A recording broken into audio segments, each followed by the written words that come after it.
All right, guys, have you thought about getting into flying? Just don't know where to get started? Wondering about flight training, if you need it and stuff. I know I've talked about this in some of the other videos, but I've never really put it in one video. So I get a lot of people who reach out to me. So I wanted to make a quick video.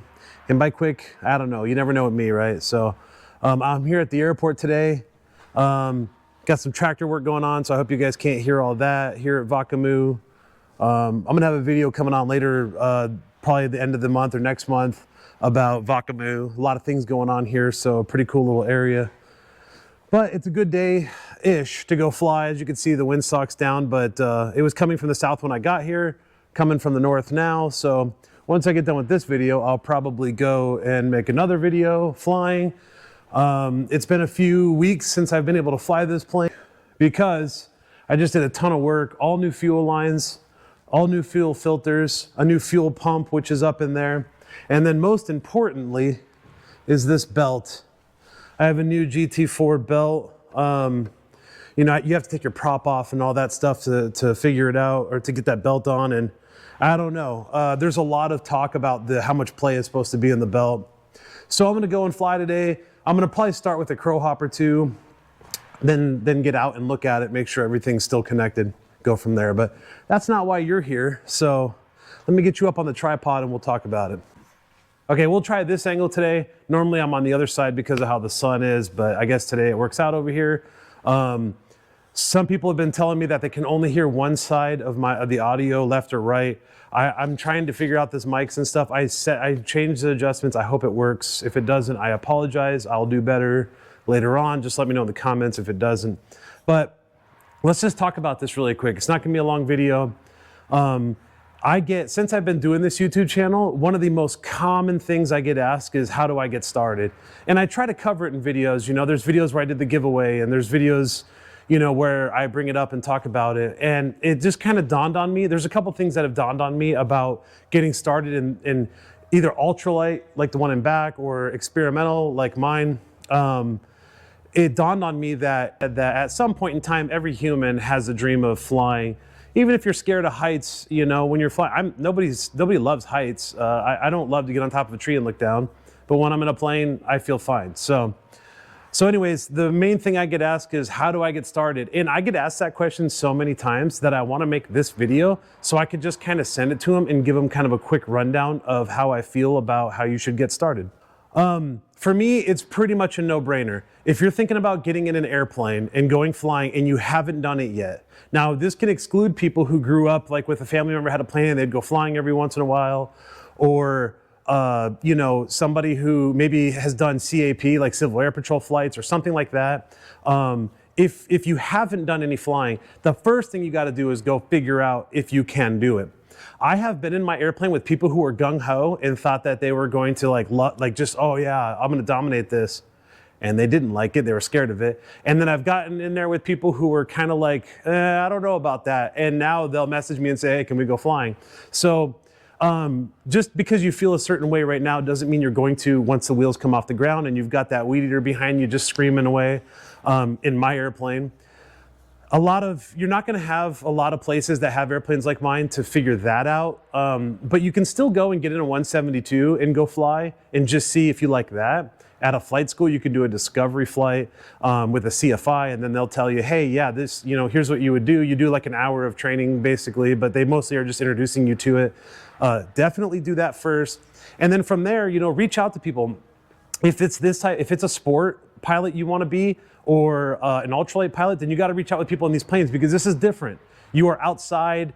You know, you're looking down at the ground. It's a lot different than when you're in a 172 or a Cherokee or something like that, where you're kind of encapsulated. You know, you're in an airplane and everything feels really overly safe in those airplanes.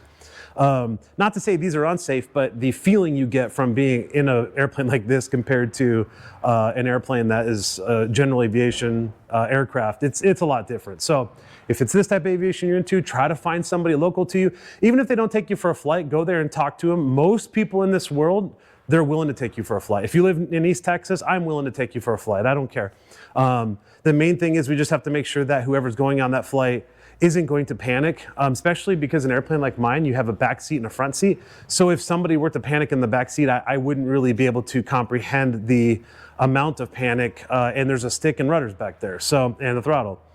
So obviously there's some things like that you have to take into consideration. But so to round it up, the first thing you should do is get your wheels off the ground, go for a flight somewhere. Make sure it's something you can do. Now, once you've gotten to that point, you're gonna wanna start somewhere. And I would, honestly, if it depends on what type of pilot you wanna be, and we've talked about it before, you got ultralight pilot, you've got a sport pilot, and you got a private pilot. Ultralight pilot, it technically doesn't require a certificate. Does it mean it doesn't require training? No, but that's the common misconception. In my opinion, it's the most dangerous flight, isn't an ultralight. Sport pilot, it's basically like private pilot training, but it's not gonna require a medical. Unless you failed an aviation medical at some point in time, then you can go become a sport pilot without a medical. And private pilot, if you wanna, like I am, if you wanna go fly Cessnas and Cherokees and maybe work your way up to a job, then you have to become a private pilot, which is gonna require a medical. So these are all things you're gonna have to take into consideration when you're thinking about doing this, because what I want you to do for your second step is call this number and order. And for the record, this isn't like some sponsored thing. This is just when someone asks me, this is what I want them to do. So that's why I'm incorporating it into the video. I have no gains off of this. But I would call Cambry here at Climb with Glime, and I think she's fresh back from Sun and Fun. So hit her up. If you want to become a sport pilot or an ultralight pilot, then you should order the sport kit. If you want to become a private pilot, then you should order the private pilot kit. Obviously, it's more difficult to become a private pilot. There's more to it, more airspaces, more rules and regulations. You know, there are things like that that you have to take into consideration when you're deciding. But I would start with getting the books. I'm more of a book guy, so I like the books. I like to just open it up and there it is. If you're a techie person, then you can order their online access. One cool thing about the online access is it'll actually give you, once you're done with the training online, it'll actually give you a certificate to where you can go take the test, and you take that test and you actually have a certificate for 24 months. So you have 2 years once you pass that test to acquire your sports certificate or your private certificate. Now you're probably saying, well, John, I want to fly ultralights. I don't need all that stuff. Wrong. Now, are you somebody, or is there people out there who have taught themselves how to fly ultralights? Of course there are. But guys, it's dangerous. It's ultralights, they stall easy. They require, you know, people ask me, what do you mean fly it like you stole it, you know? Fly it like you stole it means you have to be full power all the time, or most of the power all the time, because as soon as you pull back, remember the baseball and the wiffle ball. The ultralight is a wiffle ball. If you throw them, it just wants to stop. So a lot of people, I see accidents every year, lots and lots. There's probably more ultralight accidents than there are general aviation accidents, but most of the time they're survivable and you don't hear about them. In our world, we hear about them when they're, you know, nosedived into the ground because somebody is trying to pull back in a stall and they just hold that until it's just too much and then just noses in. And it's unfortunate. But in almost all these scenarios I see in the comments, it'll be like, so-and-so refused to get training, just thought it was some video game and blah, blah, blah. There's also a video of a young guy, maybe 20, flying a MX-1 Quicksilver, and these guys are telling him, don't do it, you know, and then he takes off. I'll see if I can find the clip and put it in here, but he takes off, and then of course he wings over and hits the ground and slides in over there.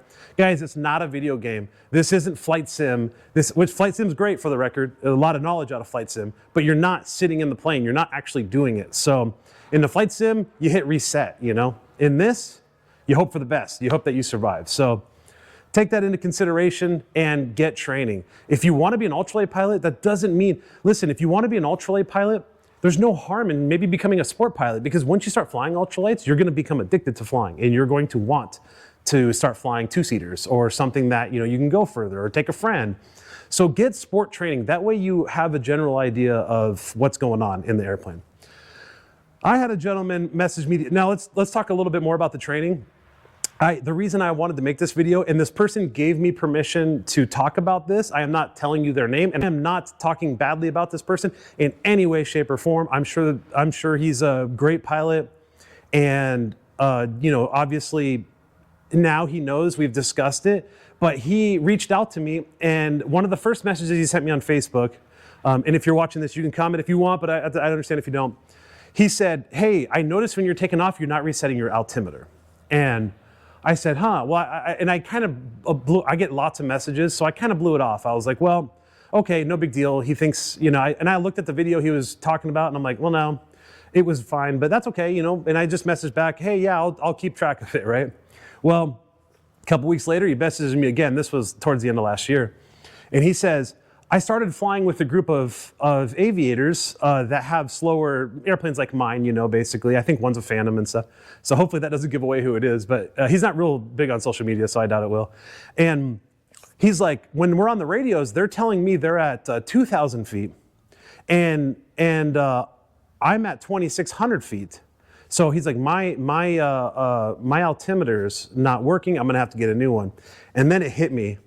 I asked him, I messaged him back. I'm like, how are you coming up with what your altimeter setting is? And he's like, altimeter setting, question mark. And let me show you guys. All right, guys, before I show you that, I'm gonna remind everybody, I know everybody knows already, email me at aviationadventureboys@gmail.com if you want this sticker. I send them for free. There was a donation, a good donation. I've gotten 2 or 3 super thanks, and somebody donated, I don't want to say his name, I'll say his first name is Ron, and he donated so that I could go get a new batch of stickers, like 10 international stamps, and a book of stamps. So that is awesome. Thank you so much. Like, you guys have no idea. Those little things make it, instead of losing money on the channel, I can break even or maybe even make a little bit, which hasn't happened yet, but it will one day. So if you want the sticker, Aviation, it's half the size of that one, but it goes on your car or whatever. If someone takes a picture of the QR code that's on there, it takes them directly to my channel. I really appreciate that stuff. Also, if you're feeling really generous, I have a trip coming up where I'm going to be going to Albuquerque and flying a plane and doing some stuff and some interview type things, I'm hoping. But I would like to add another camera to my channel. I have an Amazon wish list down below. If anybody's feeling super generous and super wealthy, I guess, that would be great. But hey, I just appreciate you guys being here, and it's totally free to just hit like and to subscribe to the channel.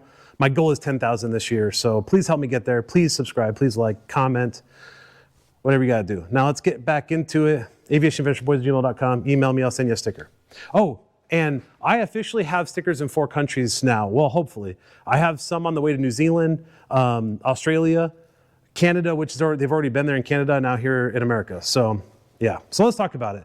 So what this gentleman was doing, let's see if you guys can see in here. Oh, it's kind of not very bright in here, huh? Okay, so here's the altimeter. And so we're at like 580 feet here, right? So, but what this gentleman was doing, because he had never been trained properly, he thought he had to zero it out. He thought when he was on the ground, he would put it at 0. Now, this will give you AGL. This will give you above ground level when you're flying, you know, give or take because of the barometric pressure and stuff. But realistically, what you want to do, and he didn't know this, and I'm not faulting him for it. I do know there are ultralight people who do this, but if you're going to fly with other planes, especially people who are licensed, they're going off the altimeter. So you have to figure out what the altimeter is. And so the way you can figure it out, if you don't have weather at your airport, like for example, my iPad, I can see the weather at local airports. I can go there and find, and you would find out right now that it's about 3019 or 3018. Probably you see it over here. And so that is why he was having oddly enough, the same amount of elevation I have here. He was having a 600-foot difference with the people he was flying with.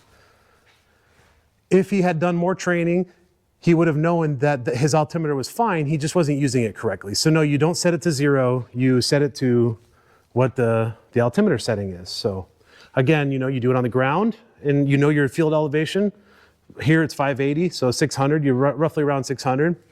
And if you don't have that, then you can get an altimeter setting from a nearby weather, and they'll tell you, hey, 29er or whatever the altimeter is, and you go in there and wheel it around. So this isn't to train you guys that. This is to tell you this is why training is important. So now the gentleman, when someone says, we're at 2,000, where are you at? I'm at 2,000 also. So we're on the same elevation. Before, think about the accident that could have happened. And I told him this, and we discussed it. Hey, I'm at 2,600. You guys have fun. Boom, they make a turn. No, you guys are at the same elevation. Boom, and you get hit. So it's dangerous. So please take that into consideration when you are thinking about whether you want to become a pilot or not. Video, like I said, it's not a sponsored video. If there are some people out there who want to sponsor some videos, reach out to me at aviationadventureboys@gmail.com. Please, if you're getting ready to do training, when I get my CFI done, I'm going to be leading everybody to the Gleim kits.